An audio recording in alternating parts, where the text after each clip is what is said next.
এই ভিডিওতে এমন ৩টা বিজনেস আইডিয়া আছে যেগুলো বাংলাদেশের ৯৯% মানুষ এখনও জানে না, আর যে জানে সে চুপ করে টাকা বানাচ্ছে। আজকে সেই আইডিয়া দেব যেগুলো শুনলে আপনি নিজেই বলবেন, এটা তো আমি করতে পারি। কিন্তু শেষ পর্যন্ত থাকতে হবে, কারণ তৃতীয় আইডিয়াটা, এটা শুনলে আপনার মাথা ঘুরে যাবে। আমি আসিফ, অ্যাসেট ফ্লোয়ে আপনাকে স্বাগতম। Smart income, real freedom. চলুন শুরু করি। প্রথম আইডিয়া।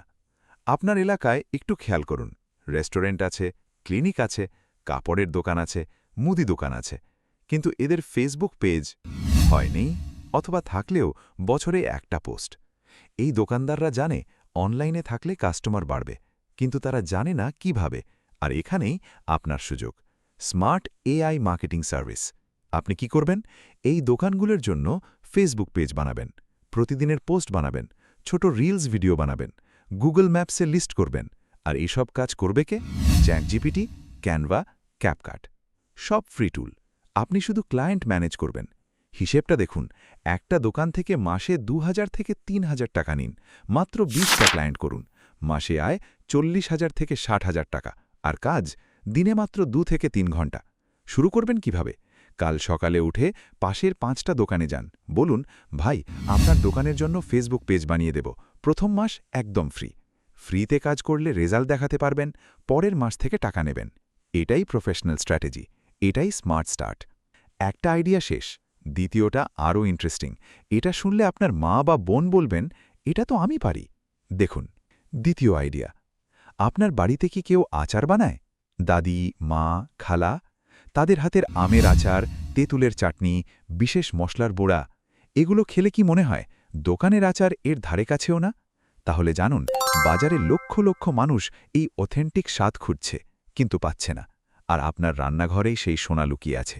কিভাবে শুরু করবেন? প্রথমে ঘরে বানান, সুন্দর একটা নাম দিন, যেমন দাদির রেসিপি বা আসল বাড়ির আচার। প্যাকেজিং করুন সাধারণ কিন্তু পরিষ্কার। ছবি তুলুন ভালো আলোয়, ফেসবুকে পোস্ট দিন। তারপর পাড়ার মহিলা সমিতি, অফিসের হোয়াটসঅ্যাপ গ্রুপ, বিয়ে বা অনুষ্ঠানে গিফট প্যাক, এই ৩টে জায়গা থেকেই প্রথম ১০০ কাস্টমার আসবে। হিসেব করি, ১ বোতল আচার বানাতে খরচ ৪০ থেকে ৫০ টাকা, বিক্রি করবেন ১২০ থেকে ১৫০ টাকায়। লাভ প্রতি বোতলে ৭০ থেকে ১০০ টাকা।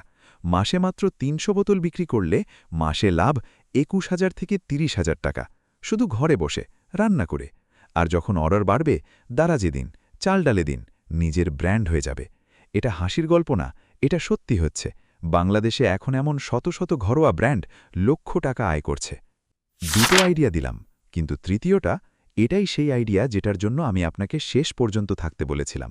এটা শুনলে আপনি বলবেন, এই আইডিয়া এত সহজ কেন কেউ বলেনি আগে? মনোযোগ দিন। তৃতীয় আইডিয়া। বাংলাদেশে এখন কত লক্ষ ছাত্রছাত্রী আছে? ৪ কোটিরও বেশি।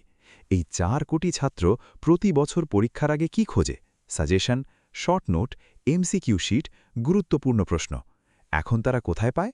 কোচিং সেন্টার থেকে দাম বেশি, ফটোকপির দোকান থেকে মান খারাপ, ইন্টারনেটে ঠিকমতো পায় না। আর এই জায়গাটাই আপনার গোপন সুযোগ। আপনি কি করবেন? ভালো শিক্ষকদের সাথে কথা বলুন, তাদের নোট কিনুন বা বানান, সুন্দরভাবে ডিজাইন করুন, ক্যানভা দিয়ে, একদম ফ্রিতে। তারপর প্রিন্ট করুন, বিক্রি করুন স্কুলের গেটে, অথবা হোয়াটসঅ্যাপে পিডিএফ বিক্রি করুন। পিডিএফ বিক্রির হিসেব শুনুন, একটা পিডিএফ নোট বানাতে খরচ প্রায় 0। বিক্রি করবেন ৩০ থেকে ৫০ টাকায়। মাসে ৫০০ জন কিনলে মাসে আয় ১৫,০০০ থেকে ২৫,০০০ টাকা। একবারের কাজ, বারবার আয়। আর পরীক্ষার মৌসুমে এই আয় ৩ গুণ হয়ে যায়। এটাই প্যাসিভ ইনকাম, এটাই স্মার্ট বিজনেস। ৩টে আইডিয়া দিলাম, এখন একটাই কাজ করুন। কমেন্টে লিখুন, বি নাকি গে নাকি সি, কোনটা আপনি শুরু করবেন। এই একটা সিদ্ধান্ত আপনার জীবন বদলে দিতে পারে। আল্লাহর উপর ভরসা রাখুন, কাজ শুরু করুন, রিজিক আসবেই। ভিডিওটা ভালো লাগলে লাইক দিন, সাবস্ক্রাইব করুন, আর এমন একজন বন্ধুকে শেয়ার করুন যে এখনও সঠিক পথ খুঁজছে। আল্লাহ হাফেজ। অ্যাসেট ফ্লোয়ে আবার দেখা হবে।